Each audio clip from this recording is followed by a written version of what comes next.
ನಮಗೆ ಸಣ್ಣ ವಯಸ್ಸಲ್ಲಿ ನಮ್ಮ ಹಿರಿಯರು ಹೇಳ್ಕೊಟ್ಟಿದ್ದು ಏನು ಅಂದರೆ ಹಿಂದೂ ಧರ್ಮದ ಮುಖ್ಯಸ್ಥರು ಶಂಕರಾಚಾರ್ಯರು ಅಂತ. ಶಂಕರಾಚಾರ್ಯರು ಪ್ರಾಣ ಪ್ರತಿಷ್ಠಾಪನಾ ಕಾರ್ಯಕ್ರಮ ಮಾಡಿದರೆ ಅದು ಧಾರ್ಮಿಕ ಕಾರ್ಯಕ್ರಮ ಆಗೋದು. ನಮಗೇನು ಆಮಂತ್ರಣ ನಿಮಂತ್ರಣ ಬೇಕಾಗಿಲ್ಲ ದೇವ್ರ ಕಾರ್ಯಕ್ರಮಕ್ಕೆ, ನಾವೆಲ್ಲರೂ ಸಹ ಹೋಗ್ತಾ ಇದ್ವಿ. ಶಂಕರಾಚಾರ್ಯರು ಹೋಗಿಲ್ಲ, ವಿಶ್ವಗುರು ಅಲ್ಲಿ ಹೋಗಿರೋದು. ವಿಶ್ವಗುರು ಜಗದ್ಗುರು ಅಲ್ಲ, ಈ ವಿಶ್ವಗುರು ಏನು ಅಂತ ದೇಶಕ್ಕೆ ಗೊತ್ತು.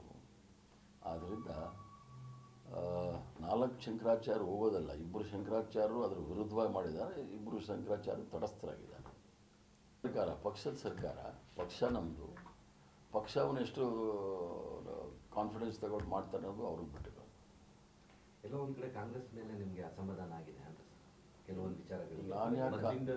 ನಾನು ಯಾಕೆ ಕಾಂಗ್ರೆಸ್ ಮೇಲೆ ಅಸಮಾಧಾನ? ಕಾಂಗ್ರೆಸ್ ಮೇಲೆ ಅಸಮಾಧಾನ ಅಂತ ಹೇಳಬೇಡಿ. ನಾನು ಸೇರಿದವನು, ವಿದ್ಯಾರ್ಥಿ ದಶೆಯಿಂದ ಕಾಂಗ್ರೆಸ್ಸಲ್ಲಿ ಸೇರಿರ್ತಕ್ಕಂಥವನು. ಅಧಿಕಾರಕ್ಕೆ ಇದಕ್ಕೆ ನಾನು ವಲಸೆ ಪ್ರಾಣಿ ಅಲ್ಲ. ಅಧಿಕಾರಕ್ಕೆ ಇನ್ನೊಂದು ಇದಕ್ಕೆಲ್ಲ ಬೇರೆ ಪಕ್ಷಗಳನ್ನ ಬದಲಾವಣೆ ಮಾಡೋನಲ್ಲ. ಆ ಪ್ರಶ್ನೆ ನೀವು ಕೇಳ್ಬೋದಾಗಿತ್ತು ನನ್ನನ್ನು.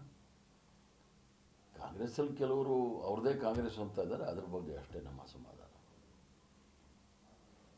ಸರ್, ಸಿದ್ದರಾಮಯ್ಯ ಸರ್ ಅಂದರೆ ನೀವು ಪರೋಕ್ಷವಾಗಿ ಹೇಳಿಕೆ ಕೊಡ್ತಾರೆ, ಅವರು ಪರೋಕ್ಷವಾಗಿ ಹೇಳಿಕೆ ಕೊಡ್ತಾರೆ, ಒಬ್ಬರು ಹೆಸರು ಹೇಳಲ್ಲ, ಆದರೆ ಹೇಳಿಕೆಗಳು ಮಾತ್ರ ನಿಂತಿಲ್ಲ. ನಿಜವಾಗ್ಲೂ ಅಸಮಾಧಾನ ಇದೆಯಾ ಅಥವಾ ಅಸಮಾಧಾನ ಅದು ತಿಳ್ಕೊಂಡವ್ರಿಗೆ ಗೊತ್ತಾಗುತ್ತೆ. ಸಿಟ್ಟು ನನಗೆ ಯಾಕೆ? ಅವ್ರ ರಾಜ್ಯದ ಮುಖ್ಯಮಂತ್ರಿಗಳು, ಸಿಟ್ಟು ನನಗೆ ಯಾಕೆ ಆಗಬೇಕು ಅವ್ರ ಮೇಲೆ? ಅವರು ಕಾಂಗ್ರೆಸ್ ಪಕ್ಷಕ್ಕೆ ವಲಸೆ ಬಂದಿರಲ್ಲ ಸರ್. ಅದಿರ್ಬೋದು. Thank you sir.